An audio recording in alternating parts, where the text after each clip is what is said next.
أعوذ بالله من الشيطان الرجيم بسم الله الرحمن الرحيم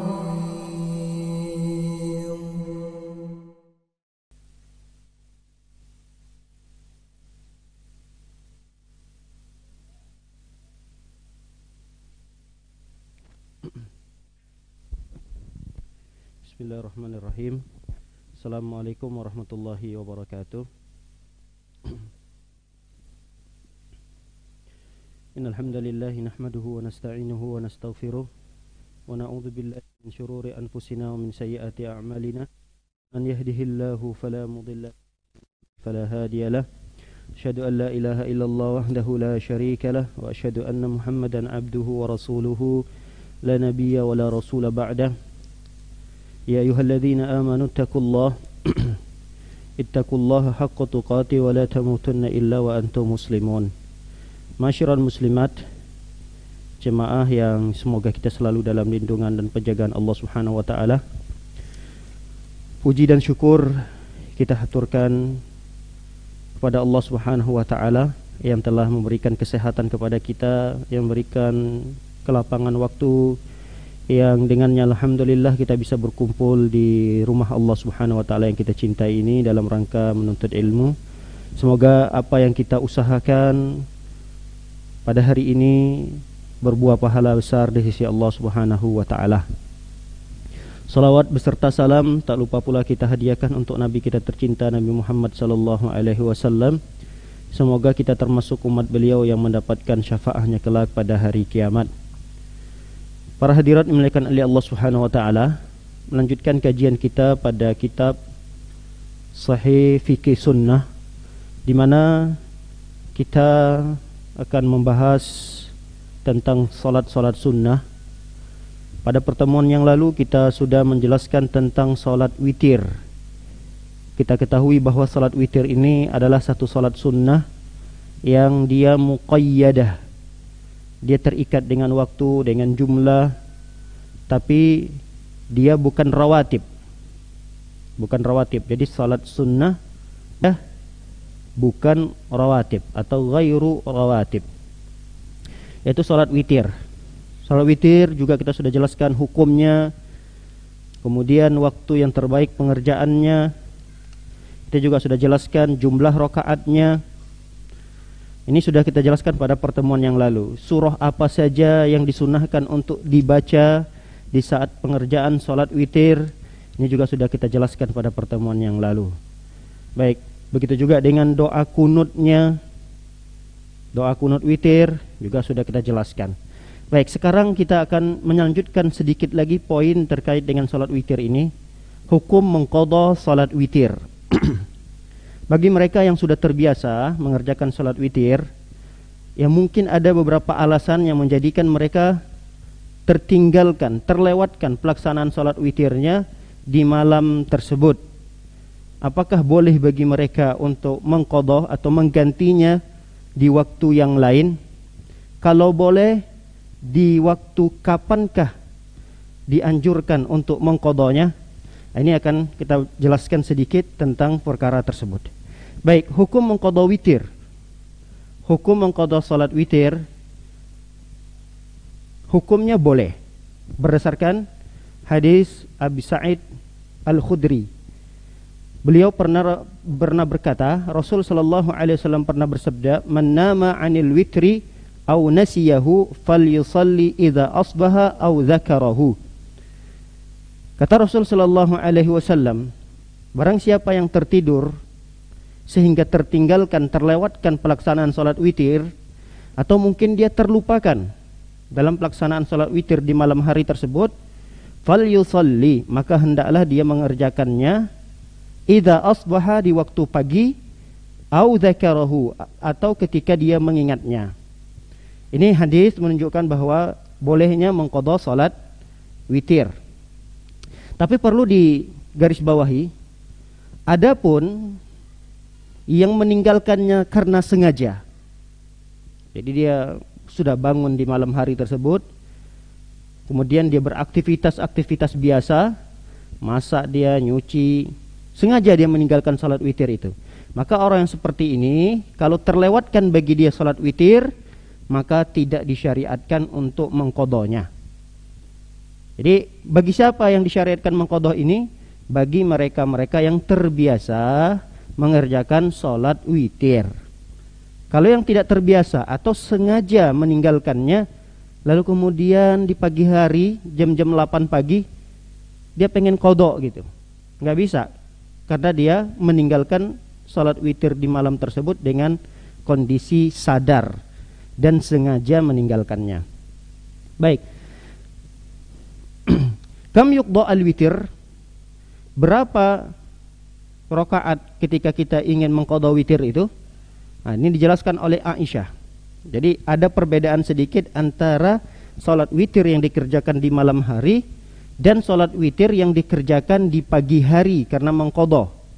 Nah, ini dijelaskan oleh Aisyah. Kata Aisyah radhiyallahu taala anha, "Kana an-nabiy sallallahu alaihi wasallam idza nama min al-lail aw marida shalla bin nahar 12 rakaah."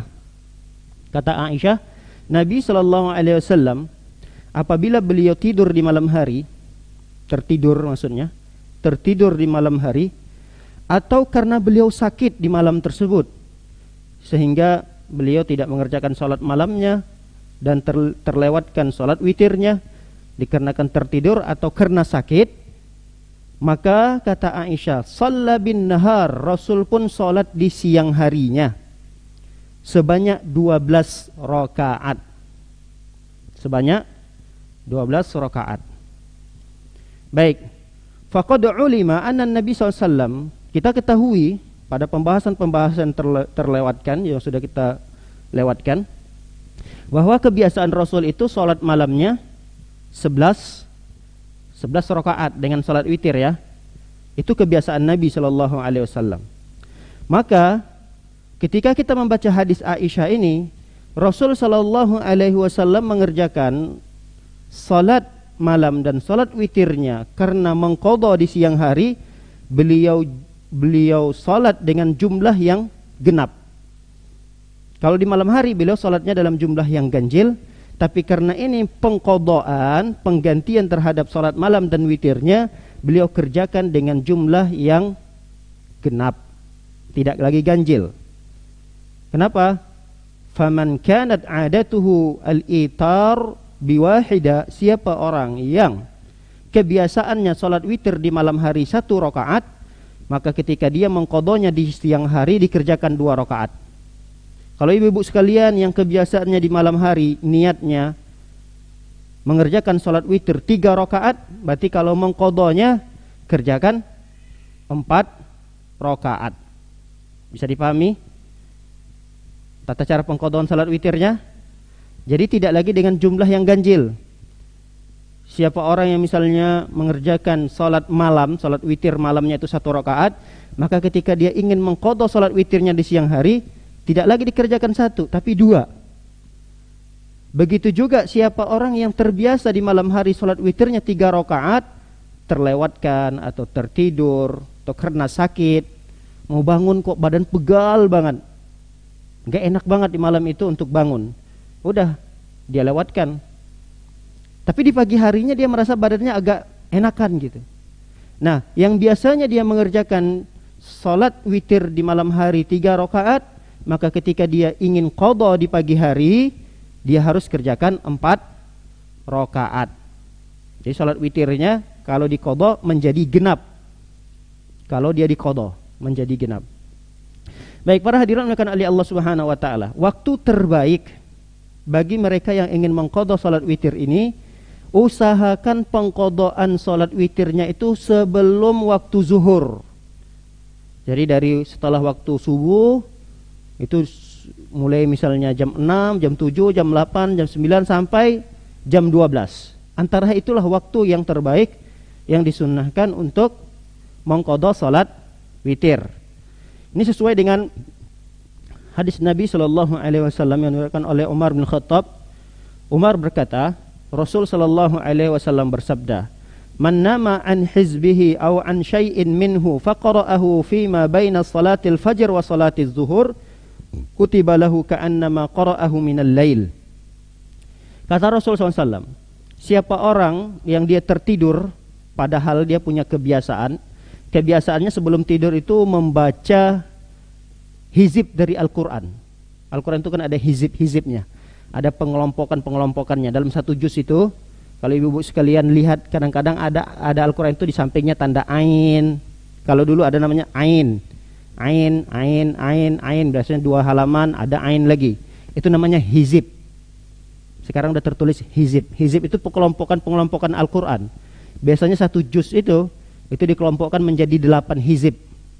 Satu juz. Nah, siapa orang yang terbiasa, dia di malam hari itu sebelum tidur ada hizib-hizib yang dia baca. Entahkah 1 hizib, ataukah 2 hizib dari Al-Quran yang dia baca. Tapi di malam itu dia tertidur, saking ngantuknya, saking capeknya, dia tertidur. Gak sempat dia baca kebiasaan hizib yang dia baca dari Al-Quran itu. Maka kata Rasulullah, silahkan baca qadha bacaan itu kapan? Di antara sholat subuh dan sholat zuhur. Jadi bacaan Al-Quran di malam hari pun itu boleh diqadha di pagi hari. Kapan waktu terbaiknya? Kata Rasulullah, fima baina salatil fajr wa salatiz zuhur. Antara salat fajar, salat subuh jam 5:30 misalnya, sampai sebelum salat zuhur jam 12. Kutiba lahu ka'annama qara'ahu minal lail. Maka orang tersebut tetap tercatat mendapatkan pahala seperti membaca Al-Quran di malam hari. Karena ada perbedaan. Membaca Al-Quran di malam hari, di siang hari itu beda. Pahalanya berbeda.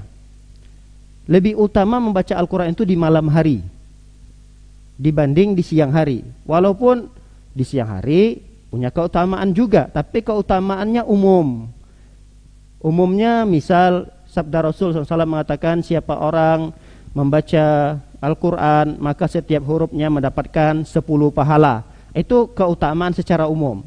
Tapi ada keutamaan-keutamaan tersendiri khusus dari Rasul SAW ketika seseorang itu membaca Al-Qurannya di malam hari.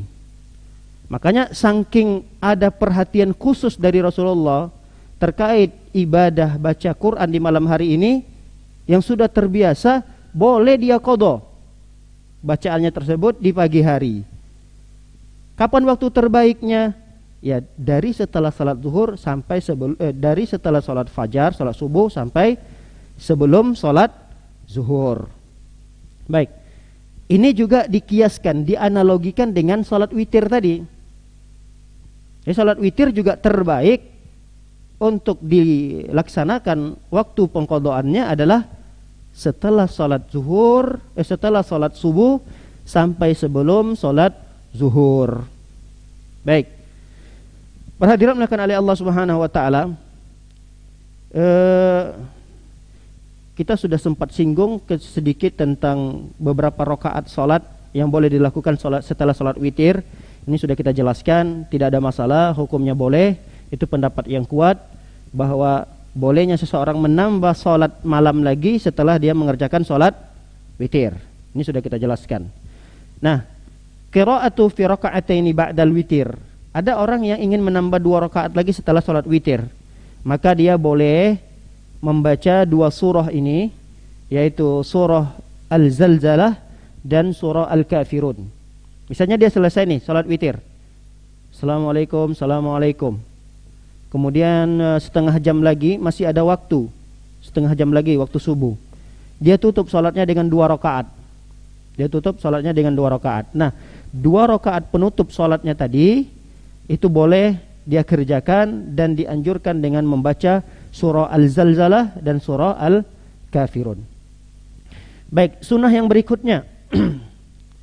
Setelah mengerjakan 2 salat rakaat ini atau setelah mengerjakan salat witir, maka disunahkan untuk berbaring sejenak, lurusin badannya lagi.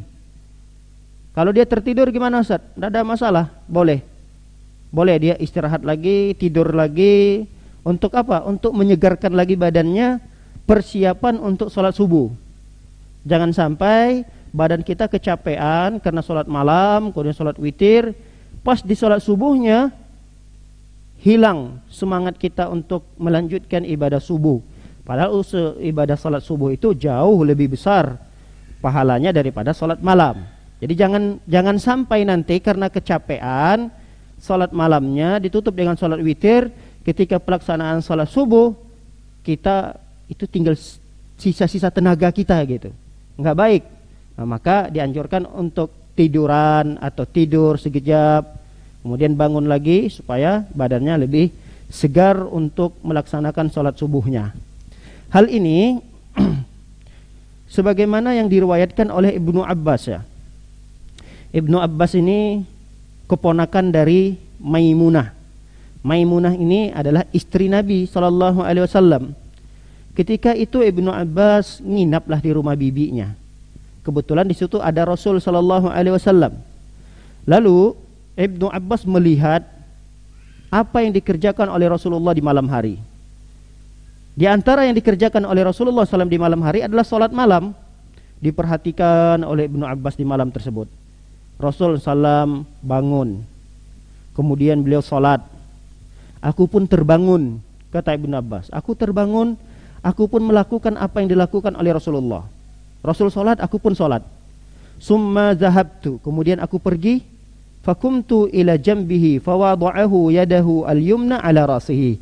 Aku mau sholat dekat Rasulullah, tapi aku salah posisi berdirinya. Aku berdirinya di samping kiri Rasulullah. Kemudian Rasul putar aku untuk berdiri di samping kanannya. Lalu kemudian Rasul sallam sholat 2 rakaat, aku pun sholat 2 rakaat.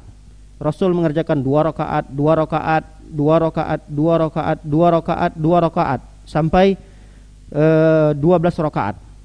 Summa autara, kemudian Rasul sallam pun sholat witir 1 rakaat. Summa taja'a hatta atahul muadzin, kemudian Rasul sallam, ini yang perlu kita garis bawahi. Summa taja'a, Rasul pun berbaring setelah selesai sholat witir tadi. Rasul berbaring hatta atahul muadzin, sampai muadzin mengumandangkan azan. Nah, setelah Rasul sallallahu alaihi wasallam mendengar ada suara azan nih, salat subuh, lalu Rasul sallam pun bangun, beliau pun salat 2 rakaat dengan gerakan yang ringan, disebut dengan salat qabliyah subuh. Summa kharaja fa shalla subuh, kemudian Rasul pun keluar dari rumahnya dan melaksanakan salat subuh. Nah, ini hadis yang menjelaskan disunnahkan bagi seseorang ketika ingin menyegarkan kembali badannya karena mungkin kecapean, kelelahan dalam pelaksanaan salat malamnya, dia tiduran dulu, luruskan badannya, tapi jangan sampai kebablasan. Jangan sampai bangunnya jam 6 atau jam 7. Ini tidak benar. Jangan sampai kita salah memprioritaskan. Salat malam luar biasa perhatian kita, tapi salat subuhnya terlewatkan. Ini tidak boleh. Ini sama seperti orang yang berbuat baik sama orang lain, tapi sama orang tuanya dia durhaka. Kan gak benar. Gak benar anak seperti ini. Dia sama orang, sama teman baik luar biasa, traktirin teman-temannya makan bakso, tapi di rumah sama orang tuanya galak. Ini gak benar. Kebaikan-kebaikan sama teman, sama orang lainnya tidak berarti karena dia durhaka sama orang tuanya. Sama seperti ini, perhatiannya terhadap sholat sunnah luar biasa, tapi sholat wajibnya terlalaikan. Nah, ini tidak berarti nanti sholat sunnah yang dia kerjakan. Baik, kita lanjutkan kepada pembahasan yang berikutnya, sholat qiyamul lail. Qiyamul lail. Qiyamul lail ini disebut dengan sholat malam. Sholat malam ini secara umum sholat yang dikerjakan di malam hari, sholat sunnah dikerjakan di malam hari namanya qiyamul lail. Tapi kalau sholat malam itu dikerjakan setelah tidur, biasanya disebut dengan nama tahajud. Biasanya sholat malam kalau dikerjakan di bulan Ramadan disebut dengan sholat tarawih.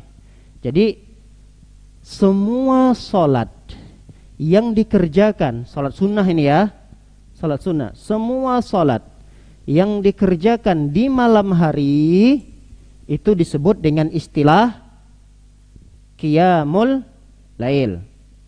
Jadi jangan nanya lagi, Ustaz, apa itu solat, perbedaan solat qiyamul lail dengan tahajud? Apa perbedaannya dengan tarawih? Dia sama.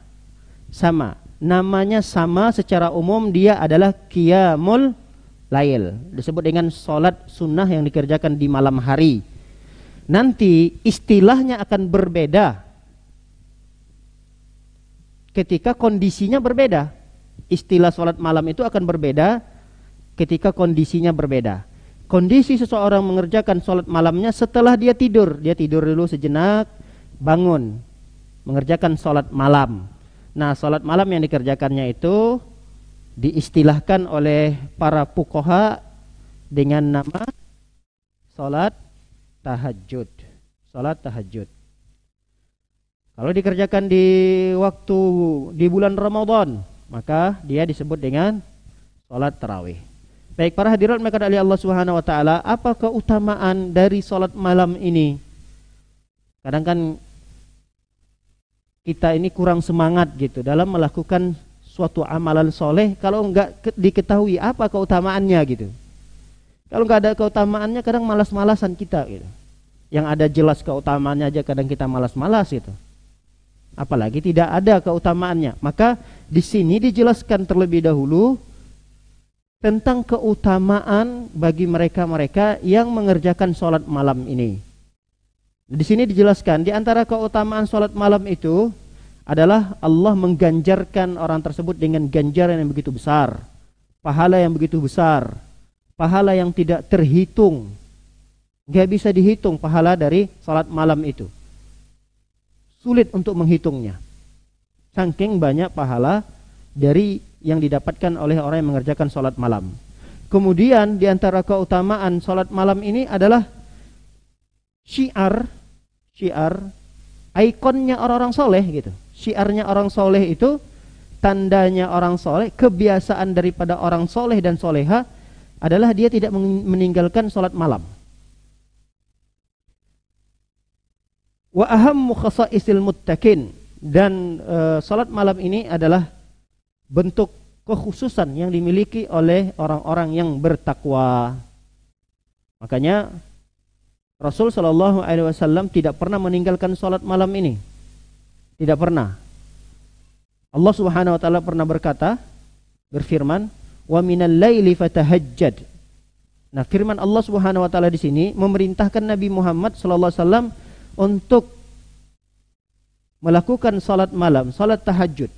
Perintah Allah kepada Nabi Muhammad SAW, sehingga Nabi Muhammad tidak pernah terlihat meninggalkan salat malam dalam kondisi apapun. Baik itu ketika beliau bermukim, baik itu ketika beliau safar, baik dalam kondisi aman maupun dalam kondisi genting, beliau tetap mengerjakan salat malam ini. Baik dalam kondisi beliau capek, baik dalam kondisi beliau segar, beliau tetap mengerjakan sholat malam ini. Sampai kalau terlewatkan di malam itu, beliau ganti gitu. Di pagi harinya, beliau qadha. Nah, Allah Subhanahu wa taala berfirman, "Wa minal laili fatahajjad bihi nafilatan lak." Kata Allah Subhanahu wa taala, di sebahagian malam itu wahai Muhammad, dirikan sholat tahajud sebagai nafilah, sebagai ibadah sunnah bagimu. Asa an yab'atsaka rabbuka maqaman mahmuda. Semoga dengan begitu Allah akan mengangkat derajatmu, makammu, posisimu pada posisi yang mulia. Nah, karena Rasul sallallahu alaihi wasallam ingin mendapatkan makom itu, makom yang mulia itu, beliau tidak pernah meninggalkan salat malamnya. Baik, kita akan jelaskan beberapa keutamaan tentang salat malam ini. Tidak semua poin-poin kita bacakan karena banyak sekali poin-poin terkait dengan keutamaan salat malam ini. Poin yang pertama ialah bahwa orang yang mengerjakan salat malam itu tidak sama dengan orang yang tidak mengerjakan salat malam. Tidak sama. Kata Allah SWT, laisu sawa'an. tidak sama, kata Allah SWT. Min ahlil kitab, dari umatnya ahli kitab itu yang mereka sebahagiannya mendirikan salat malam, yang mereka membaca firman-firman Allah di sebahagian malamnya, dan mereka melakukan sujud di malam tersebut, itu tidak sama dengan mereka yang tertidur lelap di malam tersebut. Ini ayat yang menjelaskan tentang keutamaan itu. Allah tidak menyamakan mereka, beda. Kemudian yang kedua, orang yang mengerjakan salat malam, maka dia termasuk hamba-hamba Allah yang penyayang. Termasuk hamba-hamba Allah yang penyayang. Disebut dengan ibadur rahman. Ibadur rahman. Siapa mereka ibadur rahman itu? Di antara sifat hamba Allah ibadur rahman itu adalah walladzina yabituna li rabbihim sujjadan wa qiyama. Yang mereka bangun di malam hari, mereka sujud, mereka salat karena Allah Subhanahu wa ta'ala. Jadi kalau yang mereka tertidur lelap, ya mereka tidak masuk dalam kategori ibadur rahman pada sifat ini. Dia mungkin dapat predikat ibadur rahman pada ibadah-ibadah yang lain, tapi pada ibadah yang ini dia tidak dapatkan. Baik, yang ketiga, di antara keutamaan mereka-mereka yang mendirikan salat malam adalah karena ini bagian daripada perintah Allah kepada Nabi Muhammad SAW. Nah, ketika dia berusaha untuk bangun malam, karena ini adalah bagian daripada yang dicontohkan oleh Nabi, yang diperintahkan oleh Allah kepada Nabi, lalu kemudian pun dia ikut mengerjakannya, maka dia mengikuti sunnah Nabi SAW. Bisa jadi dengan begini dia akan mendampingi dan menemani Rasul SAW nanti di surga. Lihat firman Allah Subhanahu Wa Taala. Kata Allah, ya ayyuhal muzammil, wahai orang-orang yang berselimut, wahai orang yang berselimut. Ketika itu Nabi SAW sedang tidur, nyenyak enaknya dengan berselimutnya. Lalu kemudian Allah SWT mengatakan, kumil laila illa qalila. Bangunlah di malam hari. Di malam hari itu bangun, kerjakan salat illa qalila, sisakan sedikit untuk istirahat. Jadi sedikit bagian malam itu digunakan istirahat oleh Nabi. Nisfahu awingkus minhu qalila, setengahnya, setengah malam gunakan istirahat, atau kurangi sedikit. Auzid alaihi warattilil qur'ana tartila, atau tambahkan dan bacalah Al-Quran dengan tartil di malam itu. Baik, yang keempat juga firman Allah Subhanahu wa taala menjelaskan wadhkur isma rabbika bukratan wa asila wa minal laili fasjud lahu wasabbihu lailan tawila. Ini sama juga perintah terhadap Nabi SAW untuk berzikir kepada Allah di waktu pagi, di waktu petang, dan di malam hari. Kata Allah, bangun untuk pekerjaan salat, wasabbih, dan sucikan Allah lailan tawila, di malam yang panjang. Jadi sebahagian besar malam Nabi SAW itu beliau gunakan untuk beribadah kepada Allah Subhanahu wa taala. Baik, kita lanjutkan yang berikutnya, yang tidak kita baca semua ya, kita pilih saja. Di antaranya bahwa orang-orang yang mengerjakan salat malam, dia termasuk dalam golongan orang-orang yang bertakwa. Innal muttaqina fi jannatin wa uyun. Kata Allah Subhanahu wa taala, sesungguhnya orang-orang bertakwa, mereka akan masuk ke dalam surga Allah, dan di dalam surga tersebut terdapat mata air. Akhidina ma atahum rabbuhum innahum kanu qabla dzalika muhsinin. Mereka mendapatkan kenikmatan-kenikmatan yang ada di surga tersebut karena pemberian Allah. Kenapa? Karena dulu mereka muhsinin. Muhsinin ini orang yang beribadah kepada Allah Subhanahu wa taala. Apa di antara ibadah yang mereka lakukan? Kanu qalilam minal laili ma yahja'un. Mereka ini dulu cuma sedikit waktu istirahat mereka di malam hari. Cuma sedikit. Qalilam minal laili ma yahja'un. mereka mau tiduran, mau rebahan di malam itu, cuma bagian malam yang sedikit doang. Wabil ashari hum yastaghfirun. Di waktu sahur itu di sepertiga malam terakhir, mereka beristighfar kepada Allah Subhanahu wa taala. Baik, ini keutamaannya. Jadi termasuk dalam golongan-golongan orang yang bertakwa, dengan begitu dia akan mendapatkan surga Allah dipenuhi dengan kenikmatan-kenikmatan. Kemudian di antara keutamaan salat malam ini adalah bahwa salat malam ini lebih utama dari salat sunnah yang lain. Jadi kalau kita ditanya setelah salat 5 waktu, salat apa lagi yang lebih utama? Maka jawabannya adalah salat malam.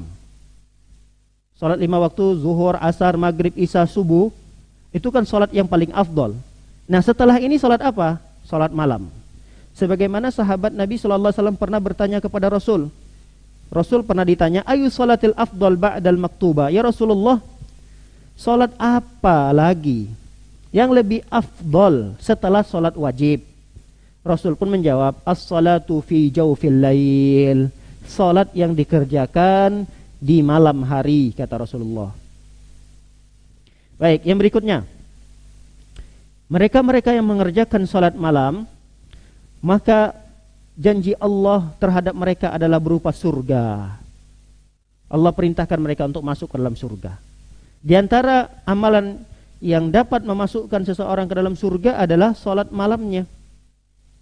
Rasul SAW bersabda, ya ayyuhan nas, afshus salam wa atimut ta'am wasilul arham wa sallu bil laili wan nasu niyam tadkhulul jannah bis salam.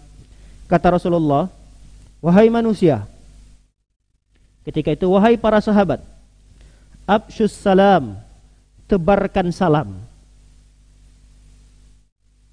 Yang pertama amalannya adalah tebarkan salam antara satu dengan yang lain. Kemudian wa at'imut ta'am, suka traktir. Traktir teman-teman yang lain, suka traktir. Jangan sukanya ditraktir, tapi usahakan kita juga sekali-kali mentraktir. Kata Rasulullah, at'imut ta'am, beri makanan. Apalagi mentraktir orang miskin. Teman-teman saja ini termasuk keutamaan, apalagi mentraktir orang-orang miskin, itu lebih utama lagi.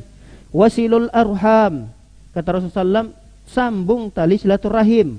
Ini ketiga. Yang keempat ditutup oleh Rasulullah, wasallu bil laili wan nasu niyam. Salat malamlah kalian, kata Rasulullah, dalam kondisi manusia ketika itu tertidur nyenyak. Ini amalan yang keempat. Apa janji Rasulullah SAW? Tadkhulul jannata bisalam. Jika 4 amalan ini ada pada diri kalian, suka nebarin salam, kemudian suka traktir, suka menyambung tali silaturahmi, suka salat malam, maka kata salam, silahkan masuk ke dalam surga bisalam, dalam kondisi sehat, selamat, sejahtera. Baik, itu diantara keutamaan salat malam. Diantara keutamaan salat malam, setelah mereka diperintahkan untuk masuk ke dalam surga, mereka-mereka yang membiasakan diri salat malam ini, dia akan mendapatkan sebuah rumah nanti dalam surga, yang rumah tersebut disifati oleh Rasulullah, rumahnya itu terlihat. Orang dari luar bisa melihat di dalam, yang di dalam bisa melihat di luar. Rasul SAW mengatakan, inna fil jannati ghurafan yura zahiruha min batiniha wa batiniha min zahiriha. Kata Rasulullah SAW, di dalam surga itu ada rumah, ada ruangan-ruangan, ada rumah, yang rumahnya itu orang yang dari luar bisa melihat di dalam, orang yang dari dalam bisa melihat di luar. Kalau kita bisa dikatakan rumahnya kayak rumah kaca gitu, kayak rumah kaca. Nah, itu untuk siapa rumah yang seperti itu di surga? Untuk siapa? Kata Rasul sallallahu alaihi wasallam, Allah peruntukkan rumah itu bagi mereka-mereka yang suka traktir. Nih, yang pertama amalannya, yang suka traktir, wa afsyas salam, orang yang suka menebarkan salam, dan yang ketiga adalah orang yang suka mengerjakan salat malam. Baik, para hadirin yang dimuliakan oleh Allah Subhanahu wa taala, di antara keutamaan salat malam yang lainnya, di antara keutamaannya adalah bahwa salat malam ini adalah salat di mana seorang hamba itu sangat dekat dengan Allah. Salat-salat yang lain memang hamba itu dekat. Salat apa aja? Salat duha, salat tahiyatul masjid, salat sunnah-sunnah yang lain yang dilakukan itu menunjukkan kedekatan seorang hamba dengan Allah. Tapi akan semakin dekat lagi seorang hamba itu kepada Allah tatkala dia mengerjakan salat malam. Kita bacakan hadisnya. Hadis Amr bin Abasah, Rasul sallallahu alaihi wasallam bersabda, "Aqrabu ma yakunu ar-rabbu minal 'abdi fi jawfil lailil akhir, fa in istata'ta an takuna mimma yadhkurullah fi tilka sa'ah fakun." Kata Rasul sallam, seorang hamba itu akan semakin dekat dengan Allah Subhanahu wa taala tatkala dia berada di malam-malam terakhirnya. Jadi sepertiga malam terakhir. Jadi kalau kalian berada di malam-malam tersebut, usahakan untuk mengingat Allah. Mengingat Allah di sini ya berzikir dengan salat. Di waktu-waktu tersebut kalau kalian mampu untuk bangun, kerjakan salat. Itu perintah Rasulullah SAW. Fakun, laksanakan itu, silahkan, bagus. Karena itu waktu yang paling terdekat antara seorang hamba dengan Allah Subhanahu wa ta'ala. Baik, keutamaan yang berikutnya, salat malam ini adalah salat yang mendatangkan rahmat Allah. Salat malam adalah salat yang mendatangkan rahmat Allah. Apa itu rahmat Allah? Apa rahmat Allah? Kita sering mendengarkan rahmat Allah. Apa itu rahmat Allah? Kasih sayang Allah. Kasih sayang Allah, cinta kasih Allah kepada hambanya itu, di antara upaya kita untuk mendapatkan itu, ya di antaranya salat malam. Ini yang kita harapkan, kasih sayang Allah. Yang mencintai kita Allah, yang menyayangi kita Allah. Tokoh saja, tokoh besar misalnya, tiba-tiba datang ke kita dan mengungkapkan kasih sayangnya, cinta kasihnya kepada kita di khalayakan rame, kita udah senangnya luar biasa. Misalnya ada Bapak Bupati datang, kemudian berkumpullah manusia banyak, ribuan orang. Tiba-tiba Bapak Bupati ini menyampaikan sambutannya. Di antara sambutan yang dia sampaikan adalah dia sebut nama kita. Ibu Fulana yang saya sayangi, yang saya hormati, yang saya cintai, disebutkan nama kita gitu. Kita udah luar biasa senangnya karena penyebutan itu dikelayakan orang rame gitu. Ini cuma sekedar pujian, kasih sayang, cinta kasih yang sekedar ucapan doang. Entahkah itu terbukti atau tidak, Allah alam, namanya manusia. Tapi ini Allah ketika mengatakan saya merahmati fulan, saya rahmati fulan, saya cintai fulan, saya sayangi fulan, itu tidak hanya sekedar janji, tapi terbukti. Akan dibuktikan lagi oleh Allah Subhanahu wa taala nanti di akhirat. Baik, kita perhatikan hadis Nabi sallallahu alaihi wasallam ini. Di antara cara mendapatkan rahmat Allah Subhanahu wa taala ini adalah dengan salat malam. Sebagaimana Nabi sallallahu alaihi wasallam bersabda, "Rahimallahu rajulan qama minal laili fa shalla." Allah merahmati, lihat, Allah merahmati si fulan, si suami, si laki-laki. Kenapa Allah merahmati laki-laki ini? Dia qama minal lail, dia bangun di malam hari. Ngapain dia bangun? Apakah cuma ke toilet, buang hajat, kemudian dia ke kasur lagi? Tidak. Dia bangun dari kasurnya, fasalla, lalu kemudian dia mengerjakan salat. Setelah dia mengerjakan salat, wa aiqadha imra'atahu, lalu kemudian dia bangunkan istrinya. Dia bangunkan istrinya itu setelah dia salat. Jadi ujung-ujung waktu sudah mau masuk sholat subuh, ya 15 menit, setengah jam lagi misalnya sebelum waktu sholat subuh, dia bangunkan istrinya, mengingatkan untuk sholat malam. Karena mungkin dia tahu kondisi istrinya lebih capek dari dia, sehingga dia tidak bangunkan di awal-awal sepertiga malam, tapi di akhir-akhir sepertiga malam itu dia bangunkan istrinya. Kemudian kata Rasulullah, wa in abad, apabila istrinya itu enggan untuk bangun, nadhaha fi wajhihal ma, lalu kemudian dia ciprat-cipratin wajah istrinya dengan air. Nah, perbuatan suami seperti ini dia mendapatkan rahmat dari Allah Subhanahu wa taala. Sebaliknya, Rasul SAW melanjutkan, wa rahimallahu imra'atan, dan Allah merahmati seorang istri, seorang perempuan. Maksudnya perempuan itu adalah istri. Qamat minal lail, dia bangun di malam hari, fasallat, kemudian dia salat. Dia tidak langsung banguni suaminya. Dia yang bangun dulu. Setelah dia bangun, dia bersuci. Setelah bersuci, dia selesaikan salatnya. Dia selesaikan salatnya. Setelah selesai salat malamnya, baru kemudian wa aiqazat zaujaha, dia bangunkan suaminya. Mas, bangun mas, sebentar lagi mau subuh. Minimal suaminya itu dapat salat witirnya aja udahlah. Enggak usahlah dia mengerjakan salat seperti yang dikerjakan oleh istri itu 11 rakaat, 13 rakaat misalnya. Bangunkan di ujung-ujung mau salat subuh, bangunkan. Sebelum waktu subuh dibangunkan. Kalau misalnya suaminya aba di sini enggan, berat bagi dia untuk bangun, apa yang dilakukan oleh istrinya? Nadhahat fi wajhihil ma, dia cipratin air ke wajah suaminya tersebut. Bukan gayung ya yang disiramkan. Gayung, satu gayung diambil dari kamar mandi, siramin ke suami. Kesel banget Ustaz. Berkali-kali kayak gitu mulu. Dibangunin, udah azan juga, susah sekali bangunnya. Kesel saya Ustaz. Masya Allah. Kesal, saking kesalnya satu ember dibawa sampai basah kasur itu disiramin ke suaminya. Jangan. Cipratan air di sini hanya sekedar bentuk kasih sayang seorang istri kepada suaminya. Hanya sekedar menunjukkan kemesraan istri kepada suaminya. Cipratan kasih sayang seperti apa sih gitu. Kalau udah satu gayung itu bukan cipratan lagi. Itu tidak ada lagi kasih sayang di situ. Itu udah emosi udah itu. Itu udah marah, enggak boleh.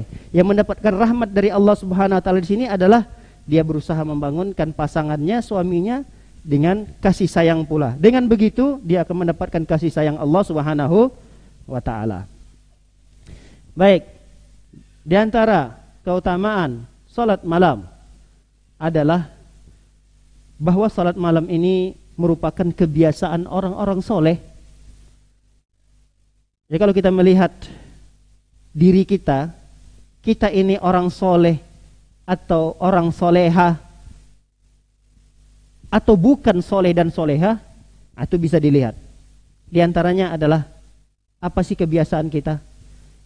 Nah, di antaranya kalau kita mau melihat tanda orang soleh dan soleha itu kebiasaannya adalah salat malam. Lihat hadis Nabi SAW. Alaikum bi qiyamil lail, kata Rasulullah, hendaklah kalian mengerjakan salat malam. Hendaknya kalian mengerjakan salat malam, kata Rasulullah. Fa innahu da'bus salihin qablakum, karena salat malam itu merupakan kebiasaan orang-orang soleh sebelum kalian. Jadi sebelum kita ternyata sudah ada salat malam. Dan salat malam itu ternyata menjadi kebiasaan orang-orang soleh. Wa qurbatan ilallah, wa qurbatun ilallah. Dan salat malam itu merupakan pendekatan diri seorang hamba kepada Allah Subhanahu wa taala. Wa manhatun 'anil itsmi, dan salat malam itu dapat menggugurkan dosa. Wa takfirun lisayyi'at, dan dapat menghapuskan keburukan-keburukan. Itu salat malam. Kami ulangi keutamaan salat malam pada hadis ini. Yang pertama tadi kebiasaan orang soleh.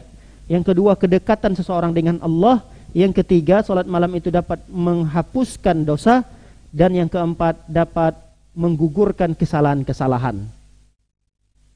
Apa bedanya menghapuskan dosa? Dosa di sini bisa jadi dosanya banyak sekali. Banyak sekali. Dan termasuk Bisa jadi dosa-dosa besar yang dia lakukan dengan Allah.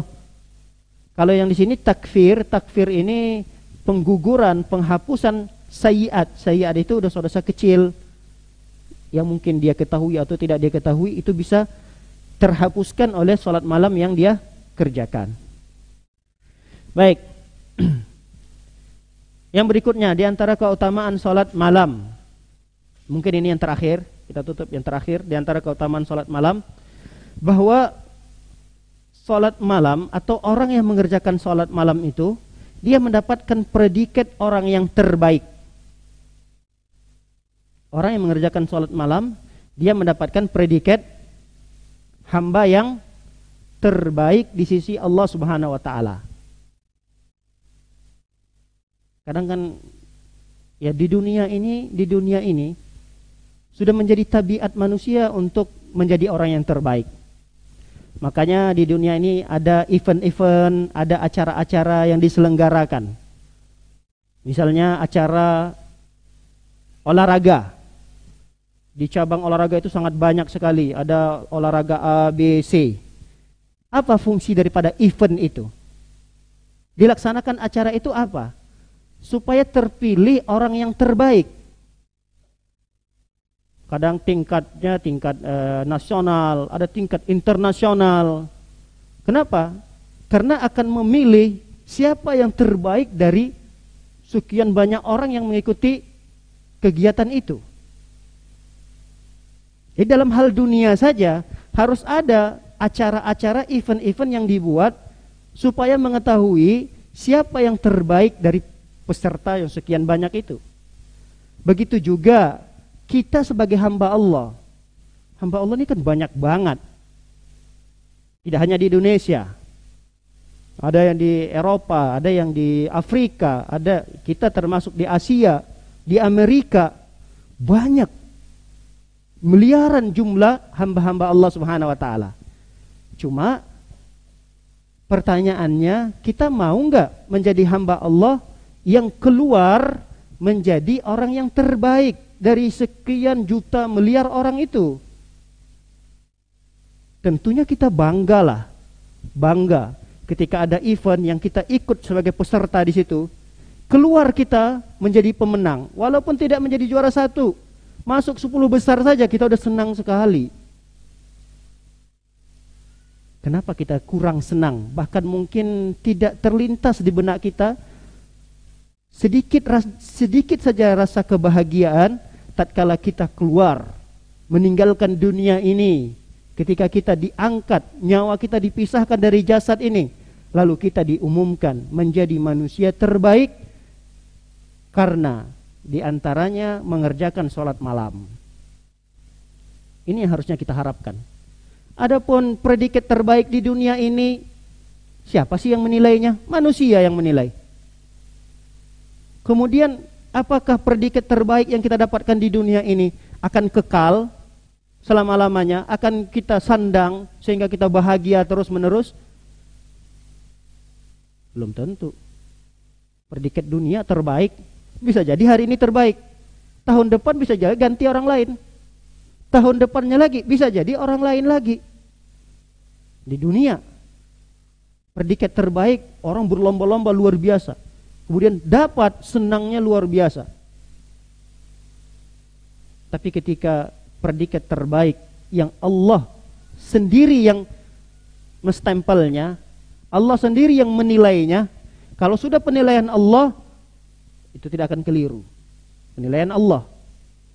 Dan kalau Allah subhanahu wa ta'ala sudah menilai, ini fulana terbaik, fulan terbaik, fulanah terbaik, fulan terbaik, ini penilaian-penilaian yang luar biasa, yang manfaatnya itu tidak hanya di dunia, tapi nanti di akhirat. Itu yang kita harapkan. Baik, kita bacakan hadisnya. Nabi SAW pernah bersabda. Hadis ini diriwayatkan oleh Hafsah, ya. Hafsah istri Nabi SAW, putri dari Umar bin Khattab. Jadi ada adiknya Hafsah ini namanya Abdullah bin Umar. Ketika itu melihat pemandangan yang kemudian Hafsah ini diceritakan oleh Hafsah kepada adiknya ini, Abdullah. Kata Hafsah, aku pernah mendengarkan Rasul sallallahu alaihi wasallam bersabda. Apa sabda Nabi sallam? Ni'mar rajulu Abdullah. Sebaik-baik laki-laki adalah Abdullah. Lihat, sebaik-baik berarti orang yang mendapatkan predikat terbaik di sisi Allah. Siapa itu? Abdullah. Kenapa dia mendapatkan predikat terbaik? Lau kana yusalli minal lail. Kalau dia tidak meninggalkan sholat malam. Jadi Abdullah ini akan terus mendapatkan predikat terbaik di sisi Allah manakala dia terus menerus mengerjakan sholat malam dan tidak meninggalkannya. Berarti kalau hadis ini kita bawakan pada diri kita sendiri, maka si fulana adalah wanita terbaik. Dari sekian banyak wanita-wanita yang terlelap tidur di malam hari itu, maka si fulana adalah wanita terbaik kalau dia bangun malam. Ya kalau nggak bangun malam, nggak sholat malam, ya berarti dia sama seperti wanita-wanita yang lain. Inilah penilaian Allah Subhanahu wa taala. Berarti orang yang terbaik di malam itu bisa banyak jumlahnya. Beda kalau penilaian pada suatu event di dunia. Itu kan yang menjadi terbaiknya satu orang. Udah. Yang kedua, yang ketiga, mereka merasa ya kayak rugilah, nyesal, kenapa saya tidak menjadi juara satunya. Kalau penilaian Allah Subhanahu wa taala terbaik di dunia ini, bisa jadi yang keluar menjadi terbaik itu jutaan orang. Kalau jutaan orang di malam itu bangun sholat malam. Ini sabda Nabi Shallallahu Alaihi Wasallam. Jadi ketika kita ingin menjadi orang yang terbaik pada penilaian Allah Subhanahu Wa Taala, maka kerjakanlah sholat malam. Baik para hadirin dimuliakan oleh Allah Subhanahu Wa Taala, kita berpindah pada poin yang berikutnya, yaitu waktu pengerjaan sholat malam. Waktu pengerjaan sholat malam ini boleh dikerjakan di awal malam, boleh dikerjakan di pertengahan malam, boleh juga dikerjakan di akhir malam. Ini yang pernah dikerjakan oleh Rasulullah. Ketika itu Anas bin Malik mengatakan, ketika kami berkeinginan untuk melihat Nabi SAW di malam hari sholat, maka kami bisa melihatnya. Tapi ketika kami berkeinginan melihat Nabi SAW tidak sholat, kami juga melihat Nabi tidak sholat gitu. Nah ini menunjukkan, kata para ulama, bahwa Nabi SAW kadang beliau sholatnya di awal malam, sehingga di akhir malam itu beliau tidak terlihat sholat. Terkadang Rasul sholatnya di pertengahan malam, sehingga di awal malam Rasul tidak terlihat sholat. Terkadang Rasul SAW sholatnya di akhir malam. Nah, ini waktu pengerjaan sholat malam yang diceritakan oleh Anas bin Malik. Karena Anas bin Malik ini seorang sahabat yang tahu betul tentang sholat Nabi SAW, karena beliau dari kecil, dari umur 10 tahun itu mendampingi Nabi SAW. Dari 10 tahun, bayangkan, tumbuh besar, tumbuh kembangnya beliau itu bersama Nabi gitu. Sehingga beliau tahu kapan Nabi SAW tertidur. Kadang di waktu ini kok Rasul tidur gitu, tapi di waktu ini kadang Rasul sholat. Di waktu yang tadi Rasul sholat, di waktu itu kadang Rasul tidur gitu. Nah ini menunjukkan bahwa waktu sholat malam ini fleksibel. Boleh kita memilih mana saja yang kita lebih mudah pengerjaannya. Kadang di awal malam silahkan, di pertengahan malam silahkan, di akhir malam silahkan. Namun dari 3 waktu yang kita sebutkan ini, mana waktu yang terbaik? Maka jawabannya adalah di sepertiga malam terakhir. Itu waktu yang terbaik. Kenapa? Dalilnya adalah hadis Abu Hurairah. Abu Hurairah radhiyallahu taala anhu mengatakan bahwa Rasul SAW bersabda, "Yanzilullahu ila as-sama'id dunya kulla lailatin hina yabqa thuluthul lail." Sesungguhnya Allah Subhanahu wa taala turun turun ke langit dunia itu setiap malamnya sampai ketika tersisa di sepertiga malam terakhir. Lalu ketika Allah turun tersebut, Allah pun mengatakan, Anal Malik, akulah raja, akulah penguasa, kata Allah. Man alladhi yad'uni fa astajibu lahu, man alladhi yas'aluni fa u'tihi, man alladhi yastaghfiruni fa aghfiru lah. Kata Rasul sallallahu alaihi wasallam menyebutkan ketika Allah di sepertiga malam terakhir tersebut mengatakan, sayalah penguasa, saya raja, saya penguasa, kata Allah. Siapa hamba-hamba Allah yang berdoa? Mana hamba-hambaku yang berdoa kepadaku? Aku akan kabulkan. Mana hamba-hambaku yang meminta kepadaku? Akan aku berikan. Mana hamba-hambaku yang mereka beristighfar, maka akan aku ampunkan. Nah, ini hadis menunjukkan bahwa pengerjaan sholat malam itu yang terbaik waktunya adalah di sepertiga malam terakhir. Banyak hadis-hadis yang lain yang menjelaskan tentang itu. Kita bacakan satu hadis ini saja. Ada hadis kedua, ketiga, ada yang keempat. Tapi ya masing-masing hadis itu hampir samalah penjelasannya, yang menjelaskan tentang waktu terbaik adalah di waktu sepertiga malam terakhir. Baik, kita bacakan poin yang berikutnya. Min adabi qiyamil lail. Ini juga panjang sekali nih. Kita bacakan semampu kita dan sebatas waktu yang kita miliki. Panjang sekali tentang adab-adab di malam hari ketika kita ingin bangun malam.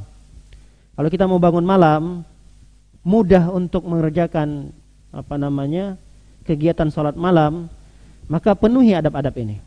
Yang pertama, adab yang pertama, al-isti'dadu bima yu'inu 'anil qiyam. Kita harus persiapkan diri dulu dengan sesuatu yang membantu kita untuk bangun malam. Kita harus bisa mempersiapkan diri dengan sesuatu yang membantu kita untuk bangun malam. Apa di antara yang bisa membantu kita supaya bangun malam? Apa ibu-ibu sekalian? Alarm. Alarm kalau sekarang. Kalau dulu nggak ada alarm. Nggak ada alarm. Kalau kita bikin alarm 3-4, bukan kita, saya atau yang lainnya, udah 3-4 tuh bikin alarm setiap per 10 menit, 5 menit, tetap aja bangun, matiin, lanjut lagi tidurnya. Matiin lagi, lanjut lagi tidurnya. Kadang ini yang menurut kita, alarm inilah yang menurut kita yang bisa membantu kita untuk bangun malam.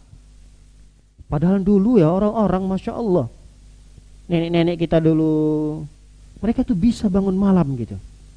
Udah tahu aja ini udah agak mepet waktu subuh nih, sejam lagi nih itu subuh. Waktu itu belum ada mikrofon yang sekarang sebelum subuh itu kan ada sholawatan sehingga terbangun kadang setengah jam sebelumnya. Kalau dulu nggak ada, yang ada jangkrik, belalang, suara-suara apa. Kalau bangun malam itu agak seram-seram gitu dengerin di luar. Mereka nggak ada takutnya, bangun malam sholat. Nah lihat, apa saja sesuatu yang dapat membantu kita untuk bangun malam. Poin yang pertama ini poin pertama. Bagian yang satunya adalah naumul qailulah, tidur qailulah. Pernah mendengar tidur qailulah ini? Hah? Tidur siang, qailulah namanya. Tidur siangnya ini tapi sebentar. Namanya juga qailulah. Qailulah kan tidur siang yang dikerjakan cuma ya ringan gitu, tidur ringan. Tapi tidurnya nanti berkualitas. Ini biasanya orang-orang yang sudah orang yang kerja kantor biasanya. Kan ada waktu istirahat mereka itu dari jam 12 sampai jam 1 biasanya kan. Jam 12 sampai jam 1. Mereka habis sholat zuhur, kadang mereka rebahan doang sebentar. 10 menit, 15 menit, bangun nanti itu segar banget badannya. Jadi yang lama-lama tidurnya. Kesalahan kita tidur siang itu lama. Sejam, 2 jam kadang. Kalau sudah tidur siang udah lama, malamnya susah tidur. Bolak-balik, kiri, kanan. Waduh, susah banget tidurnya. Saya pengen banget bangun malam nanti. Gimana mau bangun malam? Tidur malamnya jam 12, jam 1 malam. Kenapa? Karena siangnya kebanyakan tidur. Jadi sesuatu yang bisa membantu kita untuk bangun malam itu, siang jangan tidur banyak-banyak. Disunahkan tidurnya tidur qailulah. Tidur qailulah ini kapan? Ada yang mengatakan sebelum zuhur, sesaat sebelum zuhur. Jadi kira-kira 20 menit sebelum zuhur itu, nah kita tidurlah sejenak, 10 menit, 15 menit. Itu namanya tidur qailulah. Ada yang mengatakan tidur qailulah ini setelah sholat zuhur. Setelah sholat zuhur. Baik, itu yang pertama. Yang kedua, yang bisa membantu kita untuk bangun sholat malam adalah tarkus sahar fi ghairi maslahatin syar'iyyah. Tinggalkan begadang di malam hari. Kalau memang tidak ada maslahatnya, kalau tidak ada kebaikannya, jangan kita begadang. Ya, kalau kita begadang itu karena nemanin suami lagi banyak pekerjaannya. Aduh, saya nggak enak nih ninggalin suami, lagi banyak pekerjaannya. Saya mau dampingin suami. Apa yang saya bisa bantu. Ya minimal mijit-mijitinnya, minimal menyiapkan minum kopinya. Apalah yang bisa saya lakukan. Nah, ketika dia begadang karena menemani suaminya yang sedang kerja, numpuk kerjaannya, ini ada maslahatnya, tidak ada masalah. Tidak ada masalah. Tapi kalau dia cuma sekedar begadang nonton sinetron atau apalagi sekarang tuh drakor katanya, nggak tahu di malam hari itu ada nggak? Banyak. Sampai jam 11, jam 12 gitu. Dilanjutkan jam 1 gitu. Ada film-film drakor itu. Ya nggak tahu lah ya. Kalau ibu-ibu di sini kayaknya nggak tahu deh. Ibu-ibu di luar sana yang tahu. Ya itu kan begadangnya nggak ada maslahatnya. Untuk apa? Nggak ada maslahatnya. Jadi kalau dia begadang cuma mendengarkan suaminya cerita, ngobrol suaminya didengarinnya. Ini ada masalahnya atau tidak? Hah? Ada masalahnya tidak? Kok nggak ada yang jawab? Enggak penting. Pokoknya suaminya itu, pokoknya dia punya prinsip. Kalau suaminya ngobrol, dia pengen dengerin aja, mau menjadi pendengar yang terbaik gitu. Ya nggak ada masalah. Dia mau nyenangin suami gitu. Dia menyenangi suaminya mau cerita tentang di kantornya tadi saya begini, saya tadi ketemu dengan bos begini. Oh ya, masya Allah ya mas ya, masya Allah ya. Terus tadi saya di jalan, saya ketemu dengan ibu-ibu yang dia bawa anak kecil-kecil, saya kasihan ngelihatnya. Oh masya Allah ya mas ya.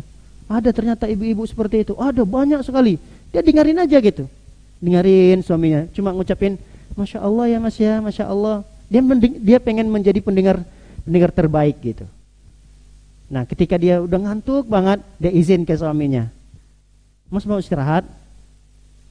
Belum, sebentar lagi. Tapi saya ngantuk banget. Boleh nggak saya istirahat dulu? Saya tidur dulu. Ini kan istri yang luar biasa seperti ini. Jangan jadi istri suaminya belum pulang kerja dia udah tidur. Suaminya udah lama di luar sampai 5 menit, 10 menit mungkin. Assalamualaikum. Dia udah lelap tidur di kamar. Ditelepon sama suaminya, nggak ngangkat. Nah, jangan seperti itu. Usahakan suaminya masih di luar, dia belum tidur. Tapi suaminya pulangnya tengah malam jam 12. Ya tinggal dia bikin alarm. Jam 11.30 saya harus bangun. Karena suami saya akan pulang di jam 12 malam. Nah, begadang-begadang yang seperti ini karena ada maslahatnya untuk nemanin suami walaupun perkara duniawi. Tidak ada masalah. Tidak ada masalah. Tapi kalau dia melakukan begadang itu untuk kemanfaatan dirinya saja, dirinya sendiri, yang tidak ada manfaatnya sebetulnya, kecuali manfaat duniawi. Dia cuma bahagia dengan dia nonton misalnya. Dia bahagia kalau dia chatting-chattingan dengan orang lain gitu, sampai lama di grup itu dia berbalas pantun sama teman-temannya. Itu kan kebahagiaan untuk dirinya sendiri. Itu tidak ada maslahatnya. Mending dia tinggalkan itu. Dia tinggalkan, dia segerakan untuk tidur. Makruh hukumnya. Makruhnya di sini dibenci. Dibenci ketika seseorang banyak berbicara setelah melakukan sholat isya. Baik, sesuatu yang bisa membantu seseorang itu untuk bangun di malam hari adalah ini yang berat ini. Yang ketiga, agak berat ini.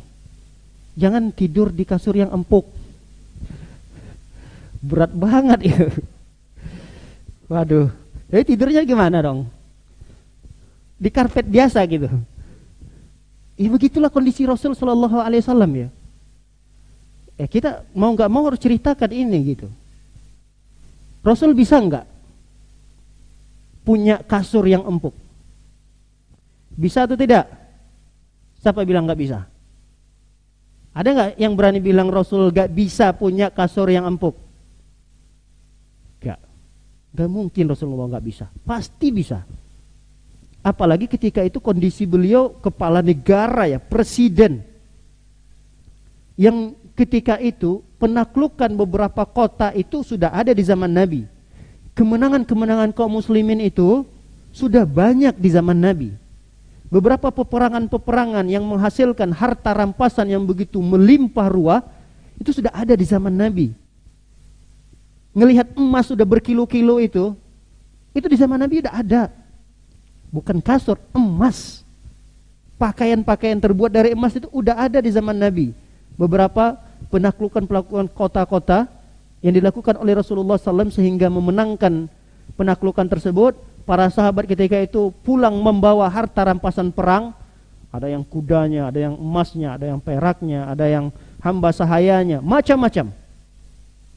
Masa iya kasur doang gak bisa?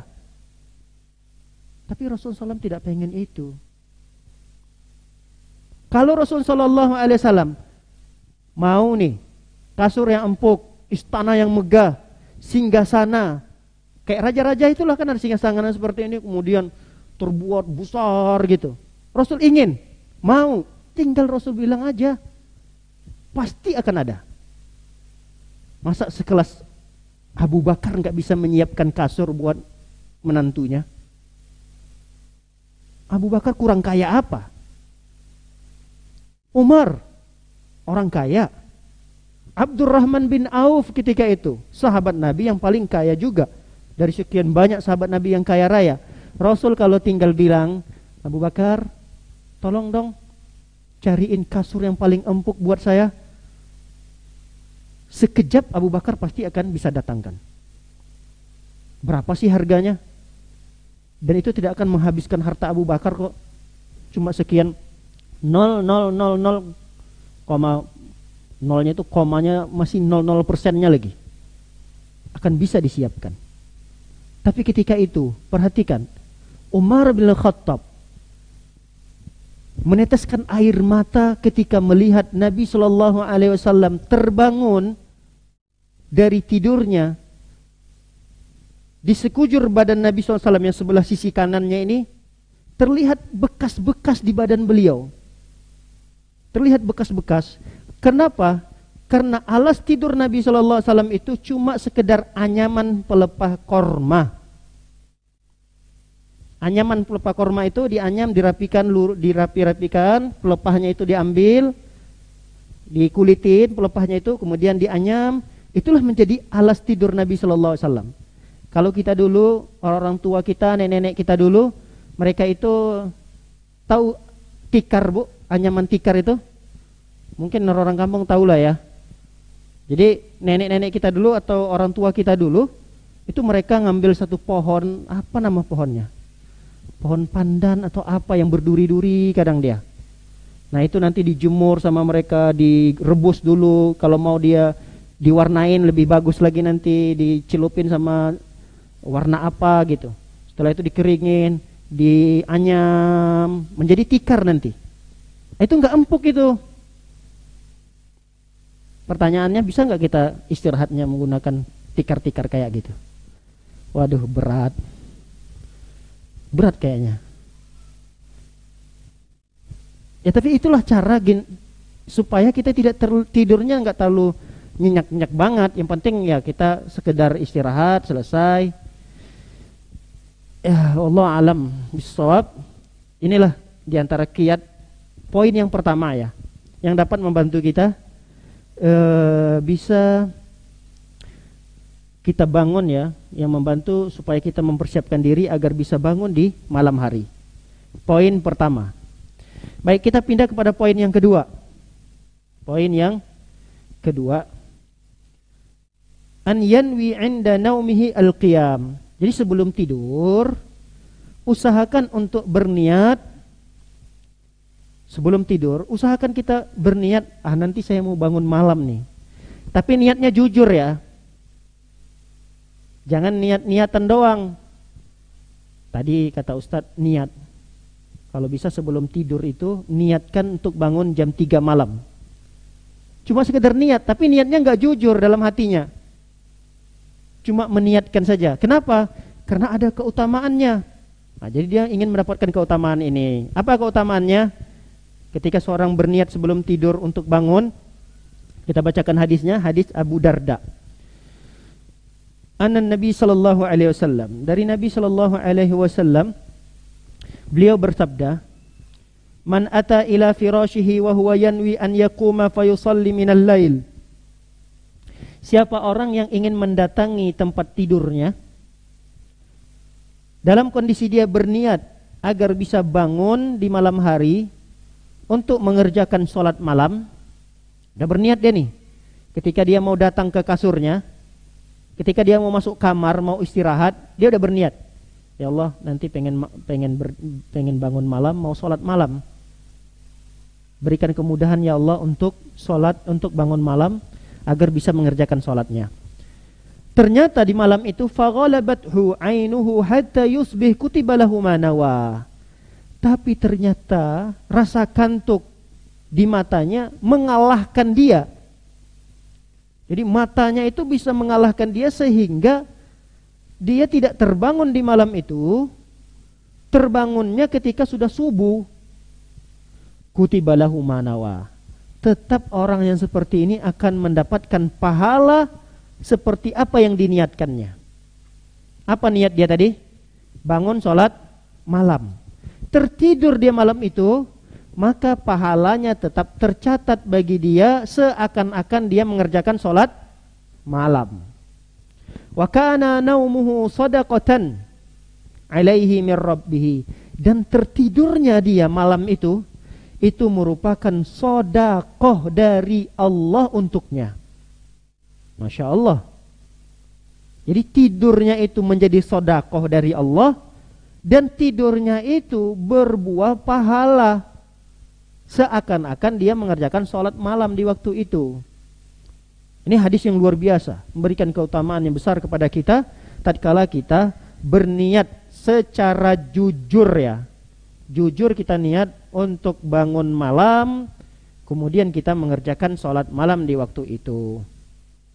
Baik, adab yang ketiga, an yanama ala wudu. Usahakan sebelum kita tidur itu dalam kondisi bersuci. Berwudu dulu kita, baru kemudian kita siap-siap untuk rebahan ke kasur. Itu usahakan berwudu dulu. Yang keempat, an yanam ala syaqqihil aiman. Tidur dalam kondisi sisi lambung kanan kita ini di bawah. Jadi ini bagian badan kanan kita, dari sini muka sampai kaki, itu jadikan bagian bawahnya. Jadi tidurnya menyamping. Sisi sebelah kanan ini berada pada posisi di bawah.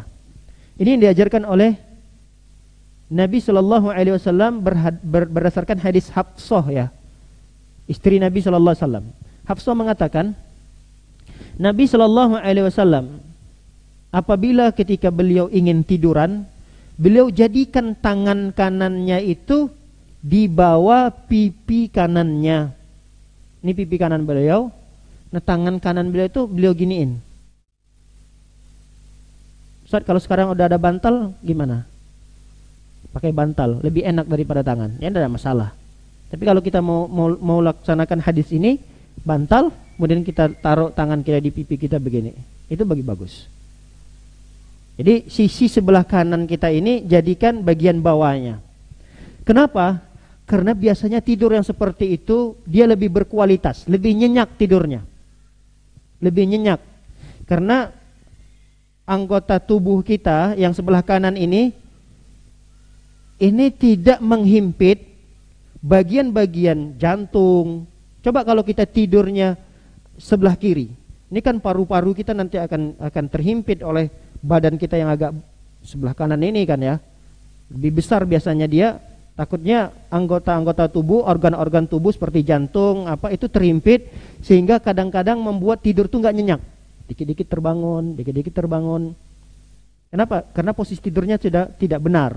Tapi kalau kita tidurnya menjadikan organ tubuh kita yang lain tidak terganggu, paru-paru kita ini tidak terganggu. Karena paru-paru kita yang besar itu sebelah kanan. Kalau dia ngimpit paru-paru yang kecil nanti susah bernafas. Begitu juga jantung kita. Makanya dia letakkan bagian atas. Sehingga kita tidurnya di bagian sebelah kanan. Nah, itu keterangan dokter lah manfaat-manfaat tidur seperti itu. Tapi keterangan Rasul Shallallahu Alaihi Wasallam dianjurkan tidur seperti itu. Baik, nanti bisa diperdalam lagi manfaat-manfaat tidur yang dianjurkan oleh Rasul Shallallahu Alaihi Wasallam ini melalui penelitian-penelitian para dokter, para medis. Apakah betul terbukti apa yang diajarkan oleh Rasul ini dengan sisi medisnya. Baik, yang kelima, wa in khafa alla yastayqiz lil qiyam autar qabla an yanam. Jadi yang kelima, adab yang kelima, kalau dia khawatir takut tidak terbangun di malam hari, maka hendaknya dia mengerjakan sholat witir dulu sebelum dia tidur. Itu adab yang kelima. Ini hanya bagi orang yang khawatir ya. Bagi mereka yang khawatir tidak terbangun di sepertiga malam terakhir, maka sebelum dia tidur minimal kerjakan sholat witir doang. Ya biasanya dia ngerjakan sholat witir berapa? 3 rakaat, udah kerjakan 3 rakaat. Setelah dia mengerjakan sholat witir 3 rakaat, baru kemudian dia tidur. Yang keenam ini sekaligus penutup kita ya. Untuk selanjutnya yang ke-7, ke-8 dan seterusnya, jika ada umur yang panjang diberikan kesehatan oleh Allah, kita akan lanjutkan. Baik, kita tutup yang ke-6 ini. An yadhkurullah ta'ala inda naumihi. Hendaknya dia berzikir kepada Allah sebelum dia tidur. Berzikir, zikir itu berdoa, diantaranya doa, zikir sebelum dia tidur. Zikir tidur itu tidak satu ya. Zikir tidur itu bukan hanya bismika Allahumma amutu wa ahya, enggak. Banyak zikir-zikir sebelum tidur itu. Kalau bisa diamalkan semuanya, bagus. Kalau kita berupaya untuk mengamalkan semuanya ini, tapi doa pertama, doa ketiga udah tidur, ya enggak ada masalah. Bagus. Ada orang seperti itu. Dia tertidurnya itu karena zikirnya gitu. Tapi bukan niatnya supaya cepat tidur, saya mau berzikir aja deh, susah banget tidurnya. Enggak. Tapi karena dia memang mengamalkan sunnah-sunnah, berzikir dulu, pertengahan dari zikir itu udah hilang nyawanya. Hilang nyawanya di sini maksudnya tertidur. Tidur itu kan saudaranya kematian juga. Hadis Rasulullah mengatakan seperti itu. An-naumu akhul maut. Tidur itu saudaranya mati. Jadi orang yang tidur itu sama hampir mirip seperti orang mati. Seperti itu. Jadi jangan sampai dalam kondisi kita di malam hari mati, kita tidak membaca zikir sebelumnya. Makanya usahakan sebelum tidur itu kita baca zikir-zikir. Di antara zikirnya yang pertama, banyak ini zikirnya nih. Baik, kita sebutkan salah satu atau beberapa lah ya.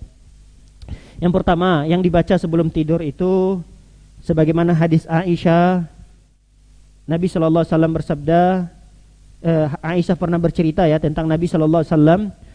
Rasul itu kalau beliau mau mendatangi tempat tidurnya, sebelum beliau tidur, beliau gabungkan dulu kedua telapak tangannya seperti ini. Jama'a kaffaihi. Beliau gabungkan tangannya gini. Kemudian summa nafasa. Rasul pun meniupkannya. Ditiupkan oleh Rasulullah SAW. Paham ini? Gabungkan dulu tangannya begini, ditiupkan. Atau diludahkan sedikit. Nah, setelah ditiupkan yang sedikit ada air ludahnya, ada pada tangan kita ini, lalu kemudian dibacakan surah Al-Ikhlas, Al-Falaq, dan An-Nas. Dibacakan. Setelah dibacakan, selesai, baru kemudian diusap, dimulai dari kepala dulu. Kepala, wajah, dan bagian tubuh yang bisa terjangkau sampai kaki. Dilakukan itu sebanyak 3 kali. Kali pertamanya, kemudian kita tiupkan lagi, kita bacakan Al-Ikhlas, Al-Falaq, An-Nas, kemudian kita usapkan ke seluruh tubuh. Kita baca sekali lagi yang ketiga kalinya. Itu diantara zikir yang boleh dilakukan sebelum tidur. Baik. Yang kedua, zikir yang kedua, yaitu membaca ayat kursi. Membaca ayat kursi sebelum tidur, membaca ayat kursi.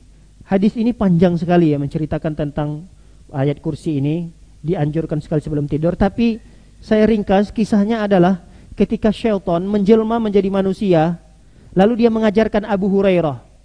Mungkin sudah pernah mendengarkan hadis ini, ketika Abu Hurairah ditugaskan menjadi penjaga Baitul Mal. Nah, Baitul Mal itu dijaga oleh Abu Hurairah supaya tidak ada yang malingin. Ternyata ada satu orang maling ditangkap oleh Abu Hurairah. Malam pertama dilepaskan lagi oleh Abu Hurairah karena memang alasannya untuk menafkahi keluarganya, dilepaskan. Malam kedua datang lagi, malam ketiga datang lagi, ditangkap oleh Abu Hurairah. Di malam ketiga tidak dilepaskan. Kata orang ini mengatakan, Abu Hurairah, mau nggak aku berikan kamu satu amalan? Yang amalan apabila kamu kerjakan, kamu akan selalu dalam perlindungan Allah, kamu akan selalu dijaga oleh Allah, dan tidak akan ada syaitan yang mendekatimu sampai di pagi hari. Abu Hurairah tergiur, mau. Karena Abu Hurairah kan orang yang rakus sekali terhadap ilmu. Saya mau. Amalan apa itu? Baca sebelum tidur ayat kursi. Sebelum tidur baca ayat kursi. Karena Abu Hurairah merasa ini adalah ilmu baru dan bukan datangnya dari Rasulullah, tapi karena dia sudah janji akan melepaskan laki-laki ini tatkala dia memberikan satu amalan itu. Nah, ketika sudah diberikan oleh laki-laki ini, amalannya adalah baca ayat kursi sebelum tidur, dia lepaskan laki-laki itu dengan kondisi membawa benda yang dia curi tadi berupa makanan, dilepaskan oleh Abu Hurairah. Besoknya dia datang ke Nabi. Ya Nabi, ya Rasulullah, datang lagi orang ini 3 malam berturut-turut, tapi di malam ketiga ini saya lepaskan lagi. Saya sudah pengen sekali bawa dia untuk disidang di hadapanmu ya Rasulullah, tapi saya kasihan, saya lepaskan. Kata Rasul sallallahu alaihi wasallam, kamu tahu enggak siapa orang yang mendatangi kamu di malam pertama, kedua, ketiga itu? Kata Abu Hurairah, enggak, saya enggak kenal. Dia adalah syaitan, jin, menjelma menjadi manusia. Jadi jin itu bisa menjelma menjadi manusia. Hati-hati, ibu-ibu sekalian. Karena ada beberapa kejadian ya, mungkin di antara ibu-ibu ada juga mendengarkan, ada kasus bahwa jin dan syaitan itu malah menjelma menjadi suaminya. Datang di malam hari tiba-tiba, kaget, padahal baru keluar, kok tiba-tiba datang lagi gitu. Maka hati-hati, jin itu bisa menjelma seperti itu. Jadi kalau ada yang aneh-aneh pada suami kita harus tegaskan. Bukan suami ibu ya, mungkin ada yang terjadi di antara keluarga itu barangkali kurang pendekatan dirinya kepada Allah, kurang zikirnya, kurang benteng terhadap dirinya, kurang benteng terhadap rumahnya. Bisa jadi ada syaitan, jin masuk menjelma menjadi manusia. Abu Hurairah aja sahabat Nabi ini didatangi jin menjelma menjadi manusia. Abu Hurairah mengira dia manusia biasa, tapi karena diterangkan oleh Rasulullah SAW, dijelaskan oleh Rasulullah, ditanya, kamu tahu nggak siapa dia? Nggak tahu, kata Abu Hurairah. Dia jin menjelma menjadi manusia. Nah, lalu Abu Hurairah karena memang tujuannya bukan membahas dia itu jin atau bukannya, yang ingin dibahas oleh Abu Hurairah adalah tentang satu amalan yang diberikan oleh laki-laki itu. Ditanya oleh Abu Hurairah, "Ya Rasulullah, bagaimana kebenaran tentang satu amalan ini, yaitu membaca ayat kursi sebelum tidur?" Kata Rasul sallallahu alaihi wasallam, "Dia benar, shadaqaka wa huwa kadzub." Kali ini syaitan itu dia jujur, walaupun kebiasaan dia adalah berdusta. Artinya Rasul membenarkan amalan membaca ayat kursi sebelum tidur ini, sehingga ini menjadi hadis. Ketika itu menjadi hadis, boleh bagi kita untuk mengamalkannya. Jadi kalau ibu-ibu sekalian ingin selalu dalam penjagaan Allah di saat tidurnya, dan tidak ada satupun syaitan berani mendekati kita di saat tidur, maka jangan lupa baca ayat kursi sebelum tidur. Jangan sampai terlewatkan. Karena namanya syaitan ya, jin, dia mudah saja mau masuk ke rumah ini yang sudah terkunci begini, seperti apapun akan mudah bagi dia untuk masuk ke rumah kita. Nah, ketika dia masuk ke rumah kita, dia tidak akan bisa mendekat dengan kita. Karena di malam itu kita sudah dijaga oleh Allah Subhanahu wa taala dengan penjagaan yang luar biasa, sehingga tidak bisa lagi didekati oleh syaitan. Sampai kapan itu? Sampai kita terbangun lagi di waktu subuh atau terbangun di sepertiga malam terakhir. Baik. Yang zikir yang berikutnya, keberapa udah sekarang? Keempat ya? Ketiga. Usahakan sebelum tidur untuk membaca 2 ayat terakhir dari surah Al-Baqarah. 2 ayat terakhir dari surah Al-Baqarah. Dimulai dari mana ini? Amanar rasulu bima unzila ilaihi min rabbih wal mu'minun kullun amana billahi wa malaikatihi wa kutubihi wa rusulihi la nufarriqu baina ahadin min rusuli wa qalu sami'na wa ata'na ghufranaka rabbana ilaikal masir. Jangan lupa itu. Lanjutkan ayat keduanya. La yukallifullahu nafsan illa wus'aha laha ma kasabat, dan seterusnya. Nah, ini 2 ayat dari surah Al-Baqarah yang terakhir itu dibaca sebelum kita tidur. Usahakan itu. Kenapa? Karena 2 ayat tersebut, kata Rasulullah, kafatahu. Maksudnya cukup bagi dia 2 ayat tersebut untuk menjaga dirinya dari segala mara bahaya. Di malam itu mungkin ada mara bahaya yang akan menimpa dia. Nah, 2 ayat itu cukup bagi dia untuk menolaknya. Bisa terhindar dia dari mara bahaya di malam hari tersebut. Ada yang memaknai, ada yang menafsirkan cukup baginya 2 ayat itu, maksudnya adalah cukup baginya 2 ayat itu sebagai pengganti sholat malam, andai kata dia terlewatkan di malam itu. Jadi usahakan 2 ayat terakhir dari surah Al-Baqarah ini termasuk menjadi zikir malam kita sebelum kita tidur.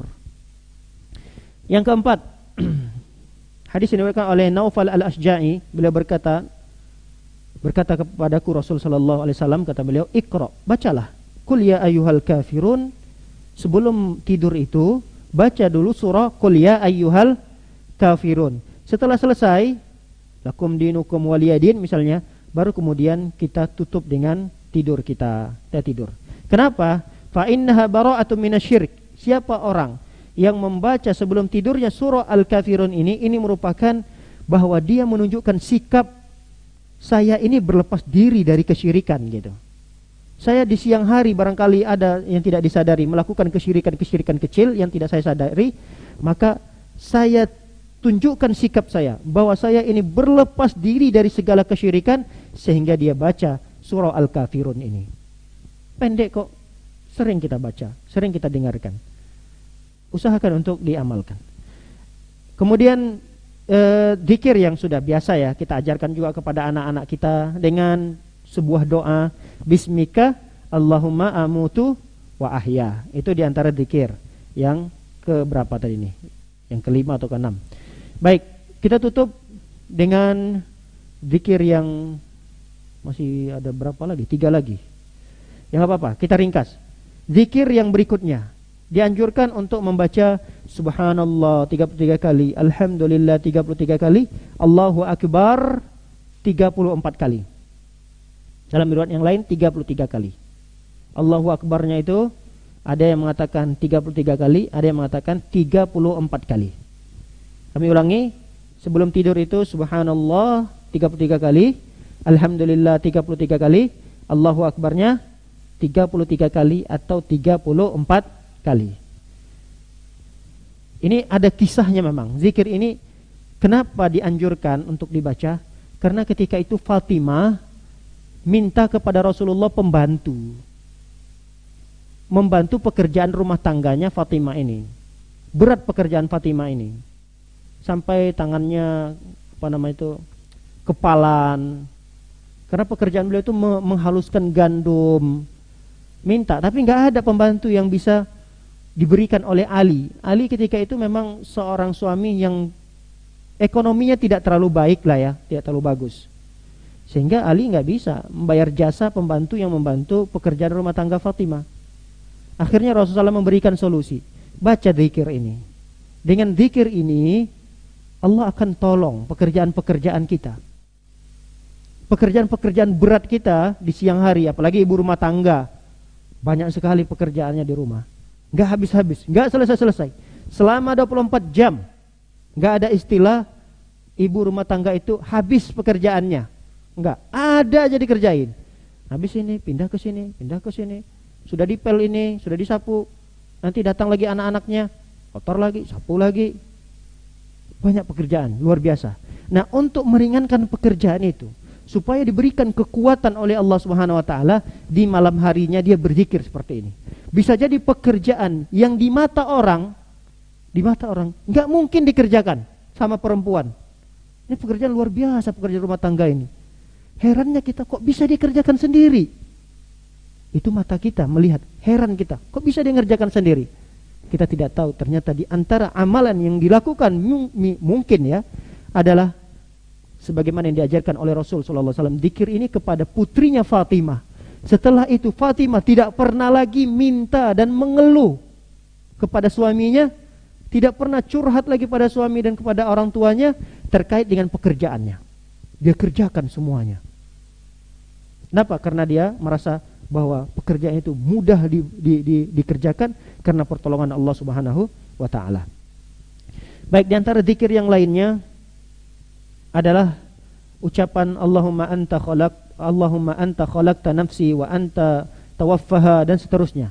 Ada lagi yang terakhir dengan ucapan Allahumma aslamtu wajhi ilaika wa fawwadtu amri ilaika wa alja'tu dhahri ilaika raghbatan wa rahbatan ilaika la malja'a wa la manja minka illa ilaika amantu bi kitabika alladhi anzalta wa bi nabiyyika alladhi arsalta. Maka kata Rasulullah ketika zikir ini dibaca, fa in mitta ala fitrah. Ketika kita diwafatkan oleh Allah di malam hari tersebut dengan kita membaca zikir ini, maka wafat kita dalam kondisi suci. Faja'alhunna akhiru ma taqul. Maka hendaknya akhir dari ucapan kita adalah doa ini. Andai kata malam itu kita diwafatkan oleh Allah Subhanahu wa taala, itulah akhir daripada ucapan kita. Dan itulah ucapan yang terbaik. Sehingga Rasul sallallahu alaihi wasallam mengatakan, jika seseorang itu meninggal dalam kondisi dia membaca zikir ini di malam hari tersebut, maka meninggalnya dalam kondisi suci, fitrah. Wallahu taala alam bisawab. Demikian kajian singkat ini, semoga menjadi ilmu yang bermanfaat dan bisa kita amalkan dalam kehidupan kita sehari-hari. Wabillahi taufiq wal hidayah. Wassallallahu nabiyana Muhammadin wa ala alihi washabbihi wasallam ajmain. Barangkali ada yang ingin didiskusikan, silakan Ibu.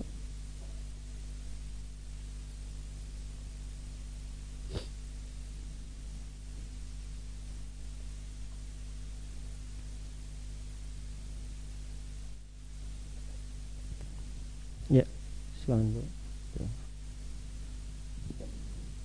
Ada yang mau bertanya langsung, silakan.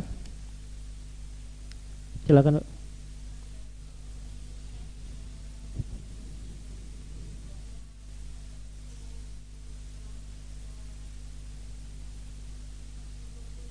Iya. Iya, kalau dari hadisnya itu kalau kita lihat urutannya adalah tangannya digabungkan seperti ini, baru kemudian ditiup dulu. Ditiup dulu baru bacaan 3 qul tadi. Bukan 3 qulnya dulu dibaca baru ditiupkan. Karena ada di antara yang mempraktekkannya dia baca dulu, dibacanya gini, Auzubillahi minasyaitonirrajim, bismillahirrahmanirrahim, qul huwallahu ahad, Allahu samad, lam yalid, dan seterusnya, baru kemudian ditiupkan. Ditiupkan baru dia usapkan. Kalau kita lihat konteks hadis tadi yang diriwayatkan oleh Aisyah tadi, beliau mengatakan bahwa Nabi jama'a kaffaihi, Rasul gabungkan, summa nafasa, kemudian beliau tiupkan. Setelah ditiupkan, faqara'a, Rasul pun membaca surah Al-Ikhlas, surah Al-Falaq, surah An-Nas, baru kemudian beliau usapkan yang kali pertamanya. Kemudian diulangi lagi yang kedua kalinya. Ustadz, boleh enggak sekaligus tiga-tiganya? Jadi dibaca 3 kali, di qul huwallahu ahad, Allahu samad, lam yalid walam yulad, sampai nanti qul a'udzu birabbil falaq, qul a'udzu birabbin nas, diulang lagi qul huwallahu ahad sampai 3 kali, lalu diusapkan dengan 1 kali. Ada yang membolehkan, silahkan. Karena dia mungkin merasa repot, setiap kali selesai baca diusap, sekali lagi diusap, baca lagi diusap. Dia pengen 1 kali aja gitu. 1 kali tiup sekali-kali tiupan dengan 3 kali membaca masing-masing Al-Ikhlas, Al-Falaq, An-Nas. Ya silakan, tidak ada masalah. Tapi kalau kita ingin melihat dan cara yang diajarkan oleh Rasul tadi, maka setiap tiupan 3 surah yang dibaca, kemudian diusap, diulangi lagi yang kedua kali, kemudian selesai diusap, kemudian baca yang ketiga kalinya, dan seterusnya. Ya, wallahu a'lam bishawab. Ya, silakan kalau ada yang mau bertanya langsung lagi. Baik, sebelumnya kita bacakan ada pertanyaan yang tertulis di sini. Pertanyaan pertama, apakah sudah benar yang saya kerjakan? Salat witir setelah salat isya dan salat tahajud sebelum azan subuh. Boleh? Boleh. Benar insyaallah, tidak ada masalah. Salat witir dia kerjakan setelah salat isya atau setelah ba'diyah isya, lalu kemudian dia mengerjakan salat witir. Karena ini ada hadis Nabi sallallahu alaihi wasallam menganjurkan itu kepada Abu Hurairah, Muaz bin Jabal, kepada Abu Bakar. Rasul anjurkan untuk mengerjakan salat witir sebelum tidur. Tapi ini bagi mereka-mereka yang khawatir barangkali tidak terbangun, ya dia kerjakan salat witirnya setelah dia mengerjakan salat isya sebelum dia tidur. Boleh. Nanti ketika dia terbangun lagi di penghujung misalnya sebelum sholat subuh, setengah jam atau berapa menit lah, 40 menit sebelum waktu subuh, dia bersuci. Setelah bersuci dia mengerjakan sholat tahajud, tapi tidak perlu lagi dia tutup dengan sholat witirnya. Insya Allah sudah benar. Baik, yang kedua, apakah istri salah kalau menyerah membangunkan suami? Ya tidak juga salah. Apakah istri salah kalau menyerah membangunkan suami? Tidak salah. Cuma menyerah di sini apa? Makna menyerah di sini.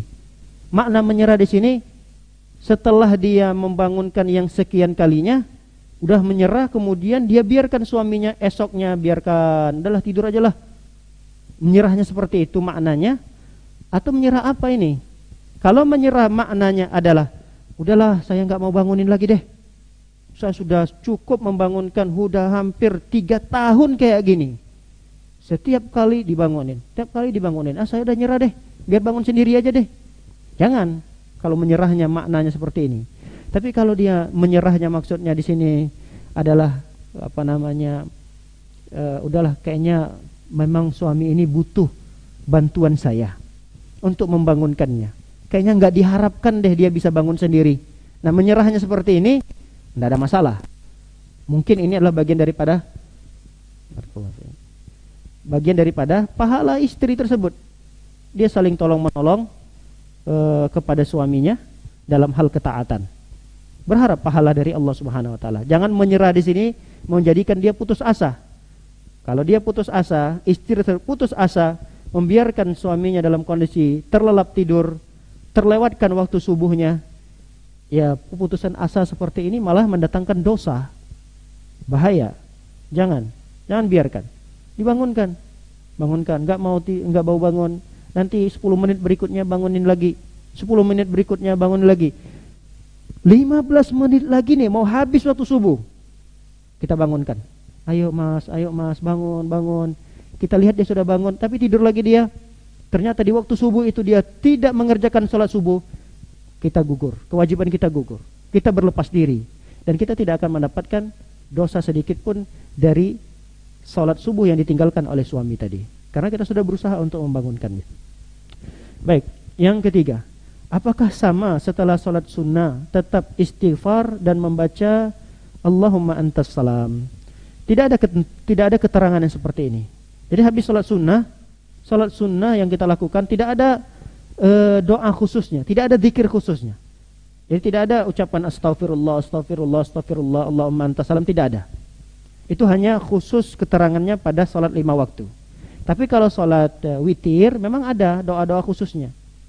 Zikir khususnya seperti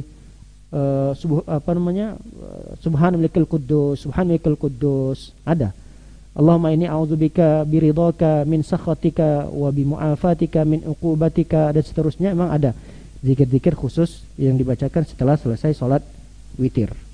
Tapi tidak zikir yang sama seperti selesai sholat wajib ya, karena tidak ada ketentuan itu dari Rasul sallallahu alaihi wasallam.